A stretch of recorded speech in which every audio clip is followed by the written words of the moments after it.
Hi guys, what's good? I was hoping to get some more light down here, but the screen, I have two computers on one desk and the screen behind me. It's forever, whatever reason, it's not working. It's not been working for my dad. It keeps saying no signal, so we're gonna have to deal with some dim lighting, but it's cool. So recently, I've been reading this book, and it's called The Physics of Immortality. I don't really know who it's by. I picked it up at Half Price Books. Frank J. Tipler. It gets into a lot of things, from humans being essentially like computers, and computers being smart enough to pass a Turing test, which I'll talk about in this video, how many bits or teraflops it would take to make such a computer, how we could colonize space, the end of the world, what would happen if humans can live forever, all this really interesting stuff. I think it also talks about an omega point. It's very meta, very fucking meta. But it's a great follow-up to all the books, all the physics books that I've read. So if you're somewhat into physics and you know a lot about it, it's definitely a really interesting read. I'm gonna grab some water. 1 second. Okay. Parkour. Hello, we're making a video. Come on back. My cat follows me everywhere I go. It's really cute and it's very funny. Alright. So I'm going to talk about a portion of the book that involves colonizing space. I've been watching a lot of videos. If I can download some and stick some in here, here will be the part where I stick these videos in. My nose is running. It essentially talks about the end of the universe and what will happen in 1 trillion years or 10 trillion years or whatever amount of years. And usually the amount of zeros is so big that they'll make it 10 to the 24th power or 10 to the however many zero power, how many years in the future it is. The universe is still expanding. Eventually it will collapse into itself. And before that happens, the sun will probably swallow the earth and things will shift around. I'm going to talk about how our civilization, how our species can potentially survive any sort of natural decay and end of the universe. So colonizing the galaxy, colonizing the universe, other planets, and how we might be able to go about doing that. It's really interesting. Maybe it's kind of like a look into how we might live when we're not around, if we're not around, how our species might live. And if you're ever pissed off, just remember that you were born at a great time. This is probably one of the best times to be alive because we're kind of, we see a lot of the past, but we see a lot of the future. We're in kind of like a really cool, safe space right now. We're not like living in this 400-degree oven where the sun is getting close to swallowing us or it's freezing over and the government takes over and makes shelters, or nothing like that. We're seeing the very early stages of what will happen 1 trillion years from now, which is kind of crazy. Imagine if we were 1 trillion years from now, what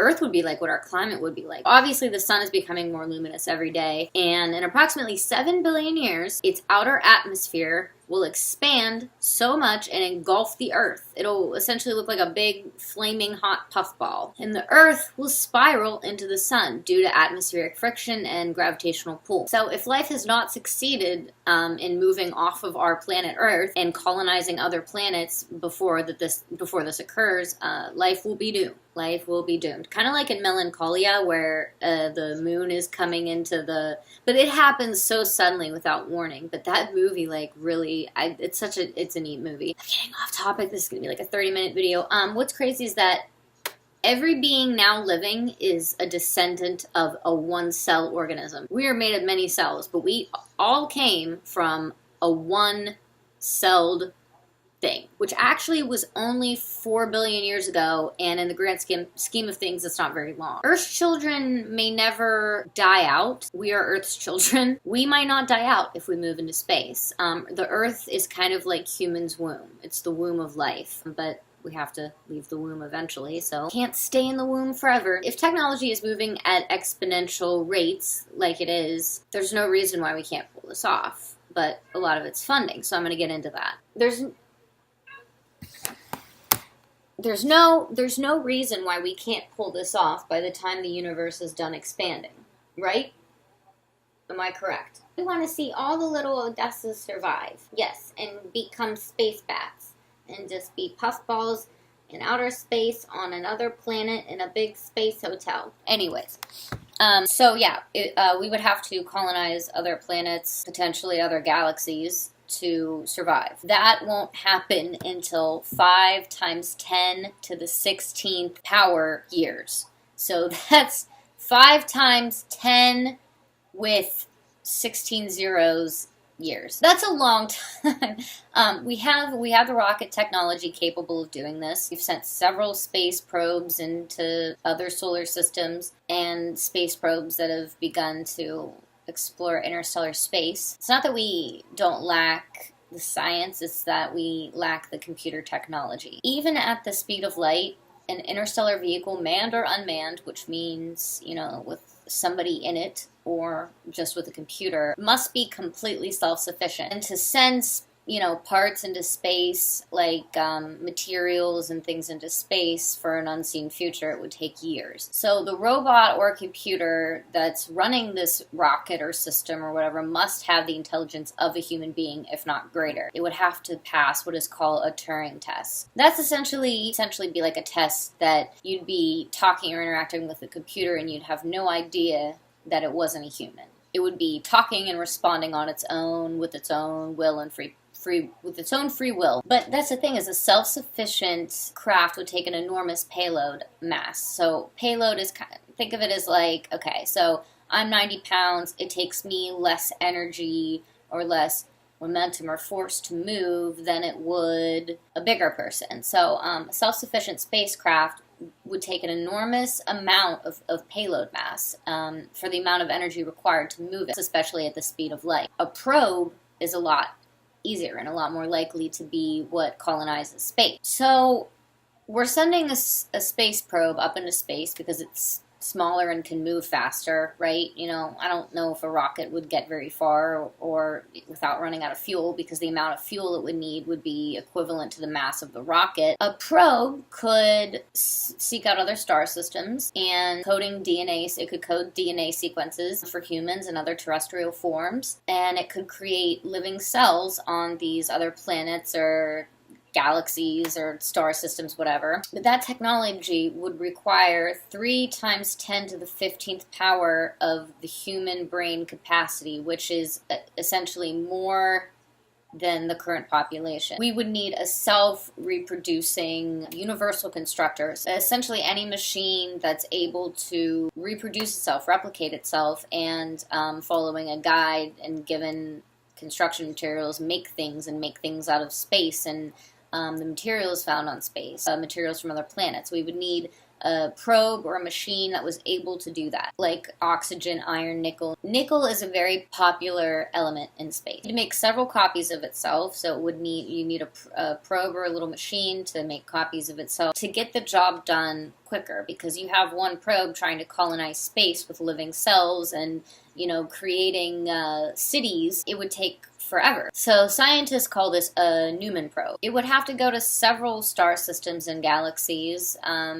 many and as far out as it could. Even if there are no planets, it could still habitat other star systems with humans and terrestrial life. The probe could even take materials from space, stardust, other planets, and turn it into an O'Neill colony, which is a self-sustaining human colony in space. It's not necessarily located on a planet. When we're colonizing it, we can make a space station. Other galaxies nearby us that we could potentially send this probe to would be obviously Andromeda, Proxima Centauri, Tau Ceti, and Sirius, which makes me kind of think of Sirius XM, the satellite waves and radio waves coming all the way from the galaxy Sirius. I don't know if that's true. I doubt it, but I think it's cool. So we would program the von Neumann probe to synthesize fertilized eggs, being it like humans, terrestrial life, birds, animals, seeds from plants, crops, and they would be placed in an artificial womb. Now, if they were humans,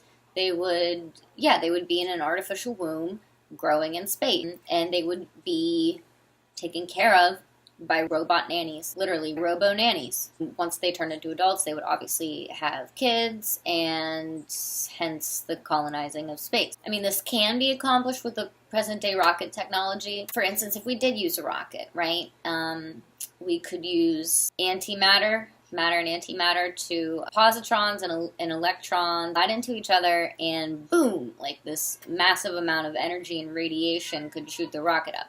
Would you want to add something to this video? What could you possibly know about space, unless you came from there? Now, there's a trick, an approach, Jupiter's swing-by approach. It's sort of similar to what the Voyager did. It passes by the sun, it uses the sun as a source of energy. The Voyager spacecraft has an escape velocity 0.6 times 10 to the negative 4, the speed of light. C is the speed of light. So 0.6 times 10 to the negative 4 C. At these velocities, which are likely to increase in the future, the nearest star system is 10 to the 4th or 5th power years. Yeah.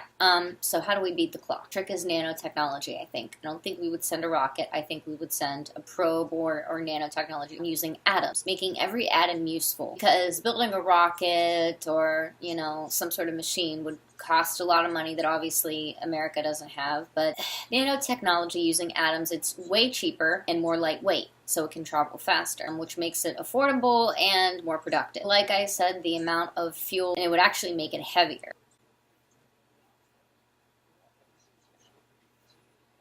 My cat is on the counter eating the flowers. Now, if we were to use a rocket, we could use a light source, obviously, as energy to help. We could put a laser shield in space that would essentially beam like a giant satellite with a beam of light. It would be circling or hovering around the sun. That would cost billions and weigh tons. Physicists in Japan actually discovered a way to code 1 bit of information into 20 atoms and possibly store 10 to the 24th power, 10 with 24 zeros after it, number of atoms in a single probe.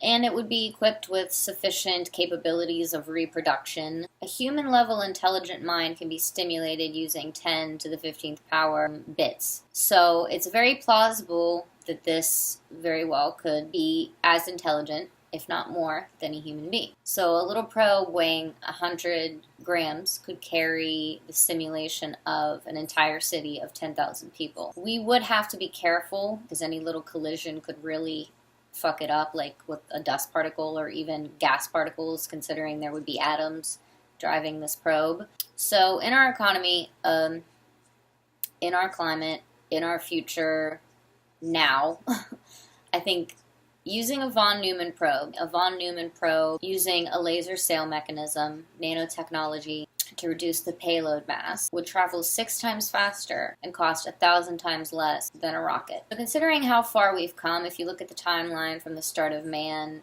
up until now, our evolution has only taken 6 seconds. So that's how much time it took in the grand scheme of the universe, in the grand scheme of the timeline of the universe. It's very plausible that soon, considering technology is increasing at an exponential rate, that we will have a computer that can pass the Turing test or even be self-aware and as intelligent as we are. A computer would need 10 to the 17th power bits or 10,000 teraflops, whatever the hell that is, because the number of possible brain states that a human being has is 10 to the 10th power to the 15th power. So even though a human mind or a human is considered a finite machine, which means it's not infinite, it stops, it only has so much, its amount of unique entries, S for states of being, and T, time, alone contains 10 to the 10th to the 15 entries. So that's a lot of things in our brain. That's a lot of different possibilities, probabilities,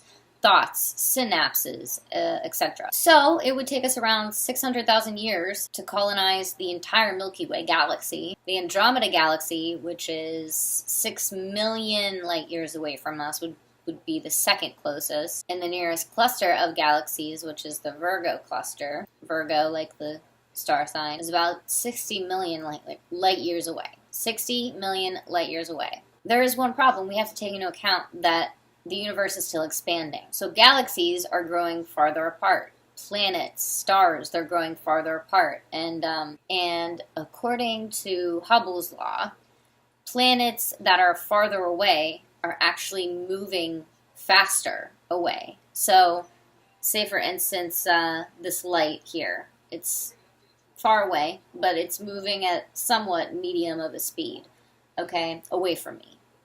It's not, it's staying, so whatever, okay. The door is further away from me, it's moving even faster away from me. And the bathroom wall is very far away from me, not really, but in this hypothetical situation, it is moving even faster away from me. So that's Hubble's law. So the universe will reach maximum expansion, like a balloon, between 5 times 10 with 16 zeros years from now. The sun will have ate the Earth like a giant hungry gas ball, probably heating up the Earth to the point of extinction long before the universe even collapses in on itself. This is also, too, taking these numbers, this is taking into account that human life will not interfere with the evolution of matter, which it has, which it does, and which it will continue to do. We obviously do mess with the evolution of Mother Nature. So fucking pick it up, people. Let's get going here. The Earth can be taken apart and its materials can be used to colonize space. Instead of being vaporized by the sun, the same can be said for other planets, any planet.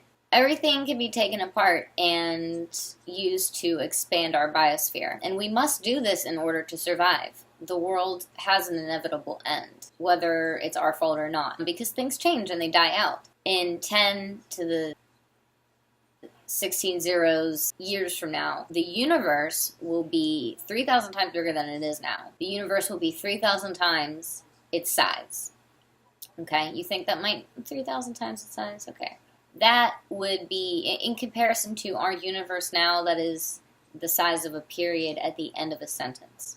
That's how big our universe is potentially going to get. So, the question I'm going to leave for you guys and for everyone, can life gain control of the entire universe? Can our descendants run the universe, or will they merely be along for the ride? Will we just let things happen, or will we take control of them and try to survive on for as long as we can? A lot of philosophers, Nietzsche was one of them, who sort of was a bit of a pessimist on this situation, and he thought that there was no point to life, that there's an inevitable end, so there was no need for progress, and that in that sort of doom, there was comfort. There was comfort in the inevitable end. I don't know, his philosophy on it was a bit pessimistic, I'm not gonna lie. I guess it says if humans can't live forever, well then what's the purpose? What is progress for, you know? And to that I say, right now, we don't know. Maybe we can live forever. Maybe it'll happen in 50 years. Maybe in 50,000 years. Maybe we can't live forever. Maybe Donald Trump will blow up most of the United States. Maybe an asteroid will hit us in, 17 years. But the bottom line is we don't know. And why sit back and be sad about it? Why not be the best you can be? Why not aim to progress as much as you can in hopes that that will help us potentially live for as long as we can, if not forever.